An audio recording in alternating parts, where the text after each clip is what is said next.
વડોદરા શહેરના એક નામાંકિત ડોક્ટરને મુંબઈ સાયબર ક્રાઇમના નામે ડિજિટલ અરેસ્ટ કરી ₹32 લાખ જેવી માતબર રકમ પડાવી લેનાર ટોળકીના 4 સાગરીતને વડોદરા સાયબર ક્રાઇમે દબોચી લીધા છે।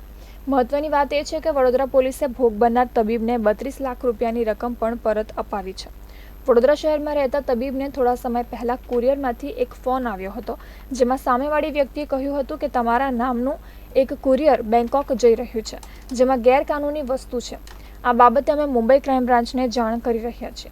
એની ગણતરીના મિનિટોમાં જ મુંબઈ ક્રાઇમ બ્રાન્ચના નામ પર ફરિયાદી પર બીજો ફોન આવ્યો હતો।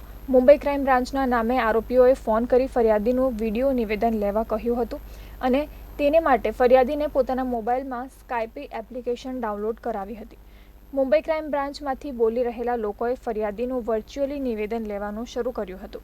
ફરિયાદીને વિશ્વાસ બેસે એ માટે સામા પક્ષથી મુંબઈ ક્રાઇમ બ્રાન્ચના નામના લેટર અને ફરિયાદીની અંગત માહિતી પણ મોકલવામાં આવી હતી। ત્યારબાદ અલગ અલગ રીતે ડરાવી ધમકાવી ફરિયાદી પાસેથી અલગ અલગ 2 બેંક ખાતામાં ₹32,50,000 ઓનલાઈન માધ્યમથી ટ્રાન્સફર કરાવ્યા હતા।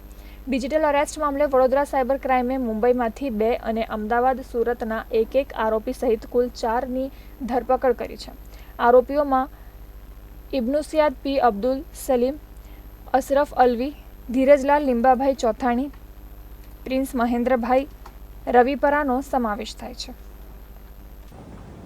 કોઈ અરેસ્ટનું વાત કરે, ડિજિટલ અરેસ્ટ માટે કાયદામાં કોઈ પણ પ્રકારની જોગવાઈ નથી અને મોબાઈલ ઇન્સ્ટ્રુમેન્ટ તમારા હાથે છે, આ કમ્યુનિકેશનનું સાધન છે, તમે આને સ્વિચ ઓફ કરી શકશો તરત જ અને નંબરને બ્લોક કરીને સાયબર ક્રાઇમ પોલીસ સ્ટેશનને ઇન્ફોર્મ કરો તો આરોપી સુધી પહોંચવાની આપને સફળતા મળશે।